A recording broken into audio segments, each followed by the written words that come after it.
नमस्कार प्यारे बच्चों। आज आप लोगों को जो है भूगोल में पाठ दूसरे का जो है तीसरा भाग पढ़ाने जा रहा हूँ।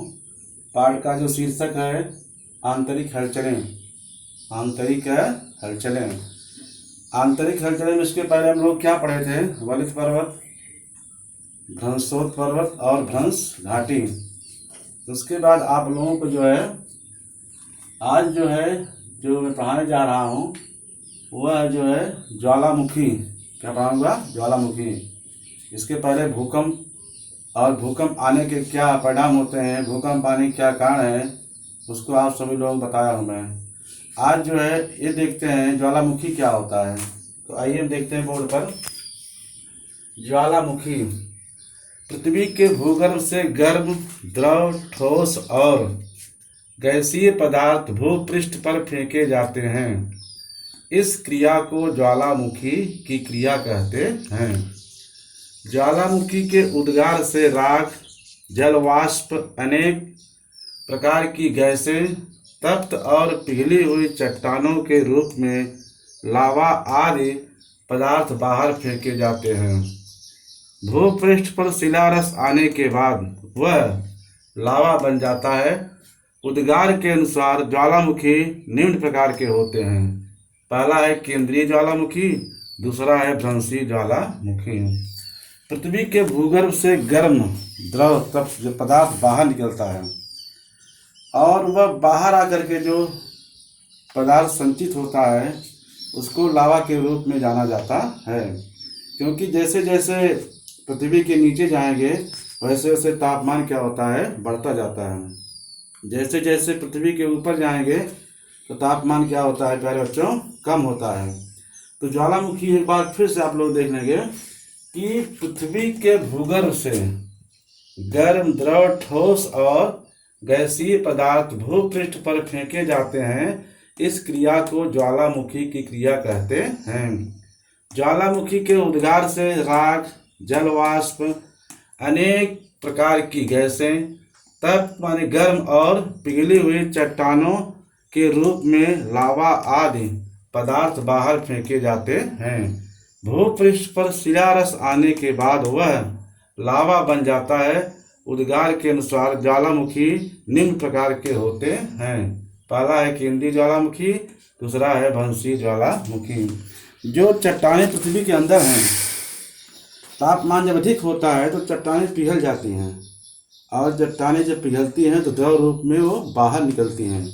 जब बाहर निकलती है उसको हम लोग क्या कहते हैं? लावा। क्या बोलते हैं? लावा। उसमें क्या होता है? गैसें होती हैं, राख होता है, गर्म पदार्थ जो बाहर निकलते हैं। तो इस प्रकार जो है इसको हम लोग ज्वालामुखी कहते हैं। पृथ्वी के भूगर्भ से, पृथ्वी के अंदर से गर्म, द्रव और ठोस आदि पदार्थ जब बाहर निकलते हैं तो उसे हम लोग लावा कहते हैं। ज्वालामुखी के दो प्रकार हैं, एक केंद्रीय ज्वालामुखी है, दूसरा क्या है? भ्रंशी ज्वालामुखी है। तो आइए देखते हैं केंद्रीय ज्वालामुखी क्या होता है। ज्वालामुखी उद्गार के समय शिलारस भूपृष्ठ के आंतरिक भागों में से एक नली जैसे मार्ग से बाहर निकलता है। इस क्रिया में ज्वालामुखी से बाहर आए हुए पदार्थ नली के मुख के पास फैल जाते हैं। इससे शंक्वाकार ज्वालामुखी पर्वतों का निर्माण होता है। जैसे जापान में फ्यूजियामा, तंजानिया में किलिमंजारो पर्वत, यह केंद्रीय ज्वालामुखी और उससे तैयार शंक्वाकार पर्वत के उदाहरण हैं। ज्वालामुखी उद्गार के समय प्यारे बच्चों शिलारस भूपृष्ठ के आंतरिक भागों से बाहर आता है। तो ये वह पदार्थ जो है एक नली के रूप से बाहर निकलता है। इस माध्यम से एक नली के माध्यम से बाहर निकलता है और बाहर आ करके वह जो है उसके आसपास जो है संचित होता है और उससे जो पर्वत बनते हैं वह ज्वालामुखी पर्वत कहलाते हैं। जैसे जो है यहाँ पर दिया है कि जापान में फ्यूजियामा और तंजानिया में किलिमंजारो। हम लोग चित्र के माध्यम से देखते हैं। आप लोग देखिए यहाँ पर एक चित्र के माध्यम से दिखाया जा रहा है आप लोगों को। ये देखिए एक केंद्रीय ज्वालामुखी है। लावा एक जो है नली के बाहर से निकल रहा है ना। और निकल करके जो यहाँ पर जब संचित होता है तो धीरे धीरे जो है पर्वतों का आकार ले लेता है। इसको केंद्रीय ज्वालामुखी कहते हैं। ऐसे पर्वत जो है जापान में फ्यूजियामा के रूप में पाया जाता है और दूसरा जो है तंजानिया में किलिमंजारो के रूप में पाया जाता है। एक केंद्रीय ज्वालामुखी है जो लावा जो गर्म पदार्थ एक नली के माध्यम से बाहर निकले, नली के माध्यम से बाहर निकल करके इसके आसपास ये संचित होते हैं और ये पदार्थ जब गर्म होते हैं, गर्म होने के बाद धीरे धीरे ठंडा होते हैं, ठंडा होने के बाद ये पर्वत या पठार के रूप में यहाँ पर दिखाई देते हैं। ये रहा जो है केंद्रीय ज्वालामुखी। क्या है? केंद्रीय ज्वालामुखी। दूसरा है भ्रंशीय ज्वालामुखी। ज्वालामुखी का उद्गार होते समय लावा कई दरारों में से बाहर निकलता है, उसे हम भ्रंशीय ज्वालामुखी कहते हैं।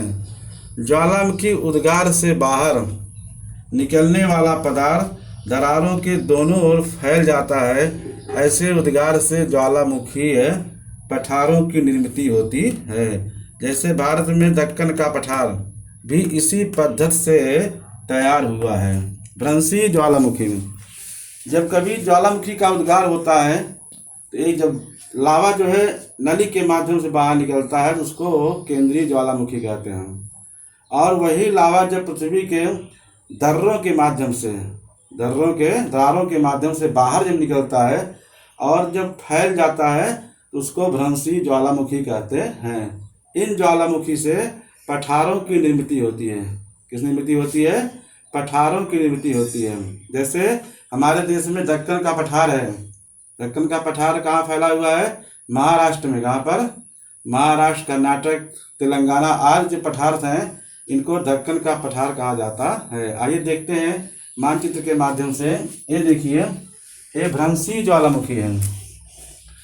बहुत पहले यहाँ पर जो है भ्रंश माने क्या होता है? दरार। दरारों के माध्यम से, पृथ्वी के दरारों के माध्यम से लावा जो है बाहर निकला और यह गर्म लावा जो है धीरे धीरे जो है ठंडा होकर के यहाँ पर संचित हुआ और इकट्ठा होकर के पठारों का रूप ले लिया। पठार और पर्वत दोनों एक ही है, लेकिन पठारों का ऊपरी हिस्सा जो है समतल होता है और पर्वतों का ऊपरी हिस्सा कैसा होता है? शंक्वाकार होता है। कैसा होता है?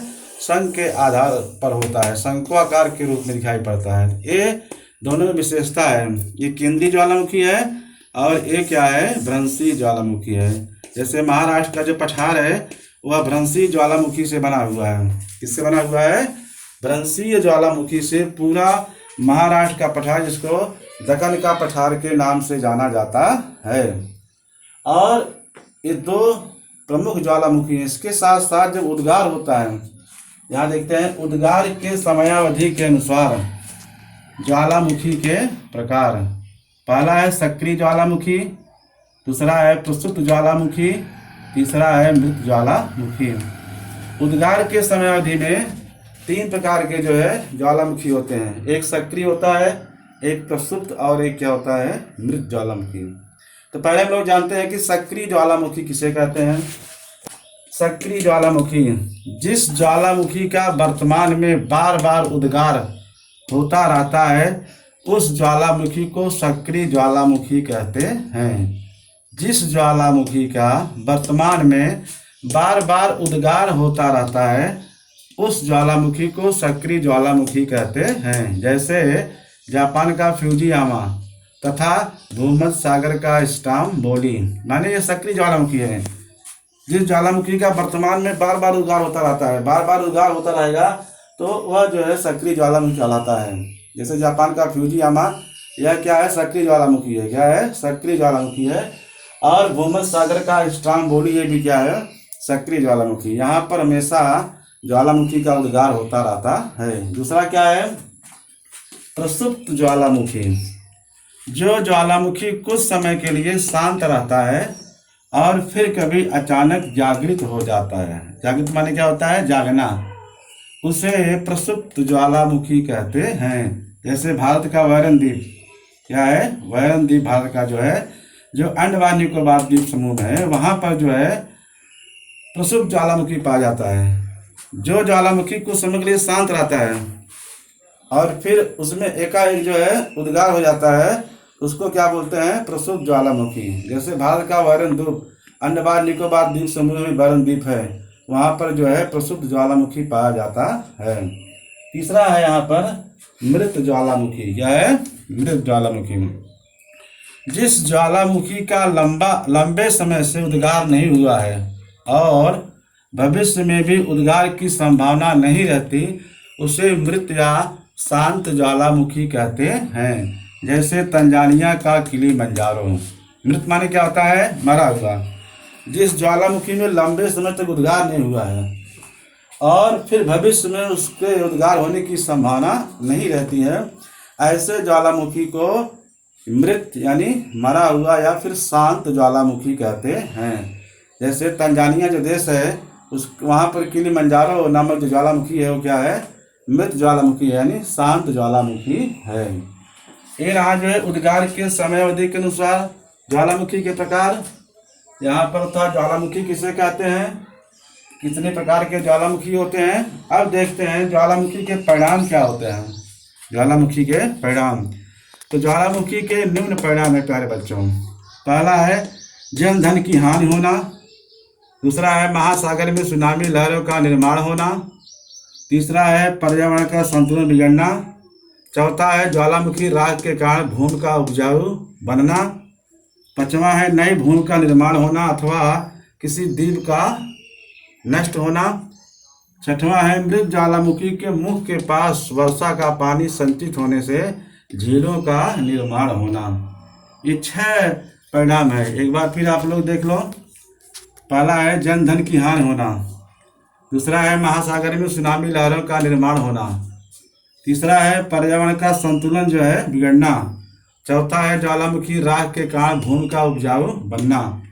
पांचवा है नई भूमि का निर्माण होना अथवा किसी द्वीप पांचवा है नए भूमि का निर्माण होना अथवा किसी द्वीप का नष्ट होना। मृत ज्वालामुखी के मुख का पानी संचित होने से झीलों का निर्माण होना। तो ये 6 परिणाम है ज्वालामुखी के। कितने हैं? 6 परिणाम हैं। आप सब लोग ध्यान समझिए इसको। ज्वालामुखी जो होता है उसके जो है 6 परिणाम पाए जाते हैं और ये परिणाम बड़े गंभीर होते हैं, बड़े जो है भया खतरनाक होते हैं। महासागर में सुनामी लहरों का निर्माण होता है। जब कभी ज्वालामुखी जो है समुद्र के अंदर होता है, जब भूकंप जब आता है तो ज्वालामुखी के उद्गार से सुनामी लहरों का निर्माण होता है। तो वह सुनामी लहरें जब किनारे पर आती हैं तो बड़े पैमाने पर विध्वंसक बन जाती है, बड़े पैमाने पर वो क्या करती हैं? विनाश करती हैं। तो ये ज्वालामुखी के परिणाम हैं। ये 6 परिणाम दिखाए गए हैं। अब यहाँ हम लोग देखते हैं विश्व के मानचित्र को।